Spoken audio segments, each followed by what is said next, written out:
jago ditabrak truk kejet-kejet. Andai kan nggak disembelih pun mesti mati. Itu cara mazhab Syafi'i itu haram. Karena penyembelihan ini tidak menjadi penyebab kematian, tapi memang karena kecelakaan tadi. Tapi cara mazhab Imam Malik enggak. Andai kan nggak disembelih, matinya kan 2 menit lagi atau 1 menit lagi. Andai kan nggak disembelih.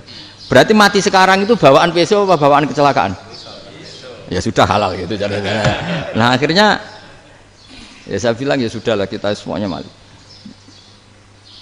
Jadi cara debat, cara Imam Syafi'i enggak, cara berpikir itu sudah tidak kehidupan yang normal.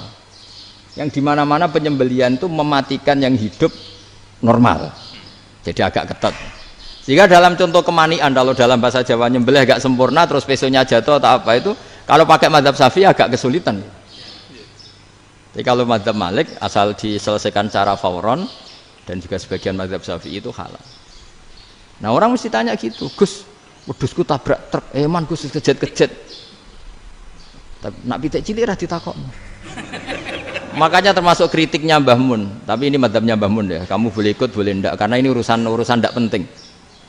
Lha wong-wong lucu, nak ditakoki yuyu muni haram mergo amfibi. Yuyu ngerti ya, Man? Yuyu nggih. Tapi nak ditakoki kepiting muni halal. Mergo nak yuyu haram gak eman, nak kepiting eman. Padahal alasannya coba, kenapa yuyu haram? Karena amfibi kan, bisa di air. Pertanyaannya, kepiting seperti itu enggak? Nah, tapi kepiting kalau haram kan eman. Karena besar kan. Kalau yuyu silahkan haram kan gitu. Artinya apa? Fikih kita ya agak-agak pecundang gitu, agak-agak pertimbangan. Iya, ini lucu kan? Kualitatif. Coba alasannya yuyu haram karena apa? Amfibi kan? Hidup 2 alam. Pertanyaannya kepiting seperti itu enggak? Iya, kenapa kalau orang tanya, yuyu haram apa halal? Rata-rata jawab haram. Tapi kalau kepiting mulai khilaf. Loh mestinya kan sama kan? Nah itu karena unsur imannya. Iya tadi. Saya juga sering melihat tonggo-tonggo itu. Ayam cuwilik sakmene ketabrak truk, enggak ada yang tanya. Tapi saya pernah jalan-jalan di Naruan sini. Ono jago ketabrak, sing duwe langsung marani kula pas saya naik motor. Gus ini halal apa haram? Nak langsung kula sebelah halal apa haram? Wis kanggo kowe halal ya halal. Karena saya tahu tak jawab haram mesti kecewa itu. Aduh. Akhirnya kiai ini beratnya kan. Ya akhirnya ya saya setelah itu Fatihah Imam Syafi'i ngapunten umat kula tuh. Umat kula nu ra siap mangke madhabe jenengan tuh ndak siap. Iya kan akhirnya pakai mazhabnya Imam Malik tadi. Ya tak Fatihah Imam Syafi'i ini mboten niat nglawan jenengan. Tapi ngobati tiang eman.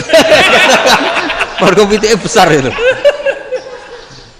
Jadi ini kan cerita ya itu makanya yang rileks saja lah bahwa Islam ini yang rileks, yang menyenangkan karena ya agama ini harus menyenangkan.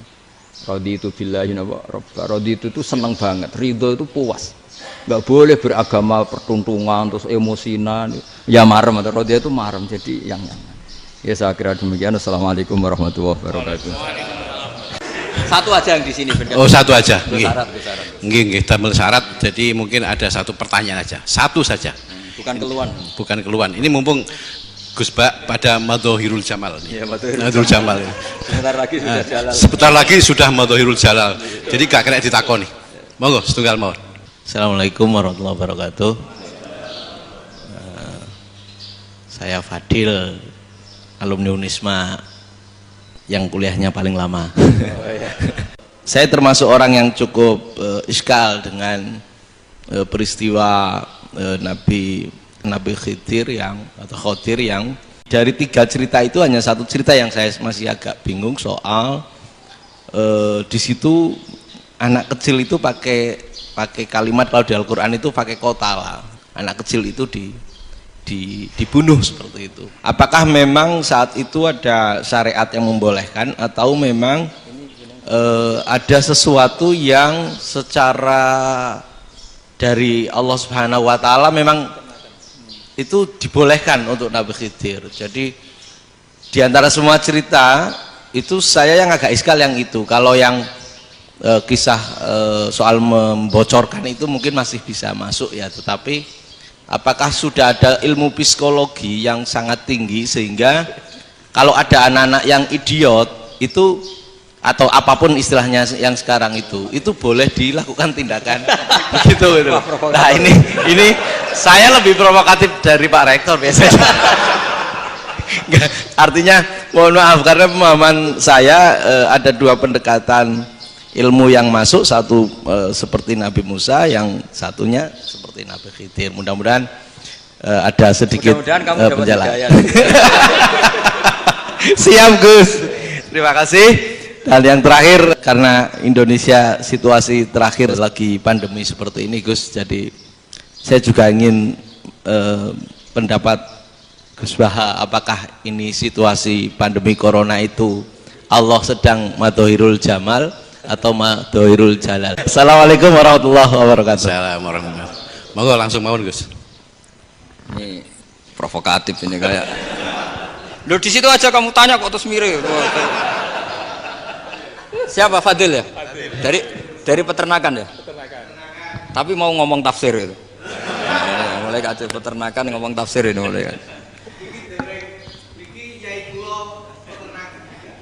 Nah, ini ada yang hafal Quran ngaco, paling enggak setengah hafal.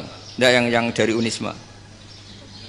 Nggak begini, ayat itu kan ditutup wama fa'altuhu an amri, ya saya maknani wama fa'altu lan orang nglakoni ingsun hu ing kabeh sing kasebut an amri mergo kepinginanku ingsun.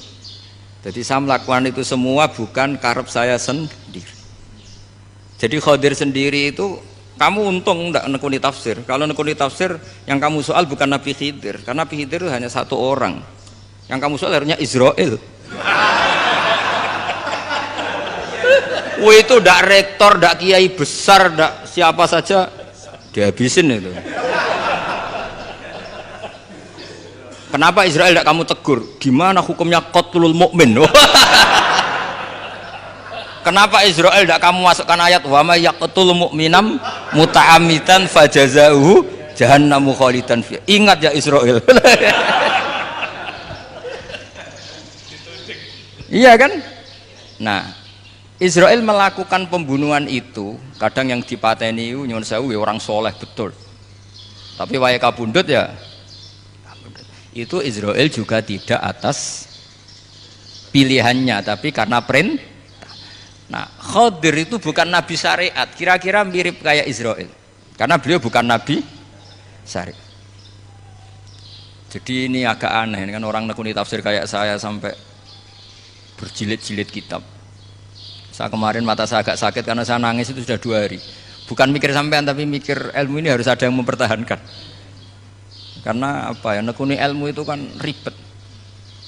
Kalau yang nekuni ilmu terus dosen terus rektor itu ya agak ada fasilitasnya. Kalau nekuni ilmu kiai itu naruh keramat kan taqabbalallahu minna minkum taqabbal ya karim. Iya, tapi saya alhamdulillah keramat, jadi ya tetap hidup itu terus. Saya ulang lagi ya. Harusnya Mas Fadil itu kalau nekuni itu yang disoal tuh Nabi Khidir.